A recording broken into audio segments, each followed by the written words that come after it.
Как утверждают врачи, наиболее тяжело переносят коронавирусную инфекцию пациенты с хроническими заболеваниями. В частности, это люди с аллергическими реакциями и бронхиальной астмой. Сейчас для них особенно непростой период. В регионе зацвели растения-аллергены. Среди симптомов полиноза – насморк, кашель, затрудненное дыхание, почти как при коронавирусе. Но это только на первый взгляд. Так можно ли самостоятельно отличить хроническое заболевание от инфекционного процесса и как это сделать вовремя, узнавала наша съемочная группа. Красота, да и только, скажет кто-то, наслаждаясь видами цветущей природы. Но только не Татьяна Мамаева. Для женщины-аллергика май – это всегда время мучений. У меня аллергия на пыльцу деревьев с детства, симптомы полиноза. То есть это заложенность носа, насморк сильный, зуд, жжение глаз, чихание, сухой кашель. То есть, в принципе, признаки, симптомы, как у простуды, только без повышения температуры.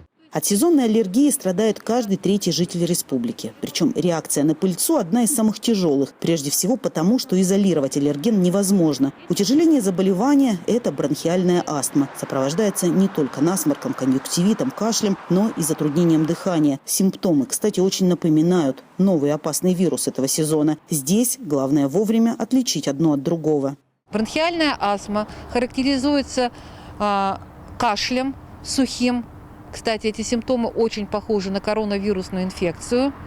И также возникновением одышки. Но если для коронавирусной инфекции одышка характерна смешанного типа, то есть затрудненное дыхание и вдох, и выдох, и в большей степени вдох, и выраженные симптомы интоксикации, то для бронхиальной астмы характерно затруднение выдоха, при этом сухие дистанционные хрипы. То есть бронхиальная астма, одышка очень типична, свист на выдохе. Понятно, что при первых симптомах лучше обратиться к врачу. Но с учетом сегодняшней эпидобстановки, если ничего серьезного, возможно, лучше лишний раз не подвергать себя риску, посещая медучреждения. Прежде врачи советуют понаблюдать, сопровождается ли так называемая аллергия ломотой в суставах, слабостью, потерей обоняния, повышением температуры. Все это признаки инфекционного процесса. Если же зуд в глазах, насморк, кашель, одышка усиливаются на улице и пропадают при разовом приеме специального препарата, это реакция на пыльцу растений. Но в любом случае, во время пандемии аллергикам необходимо быть особенно внимательными к своему здоровью. Если пациент, страдающий бронхиальной астмой, заразится коронавирусной инфекцией, бронхиальная астма утяжелит течение, естественно, коронавирусной инфекции.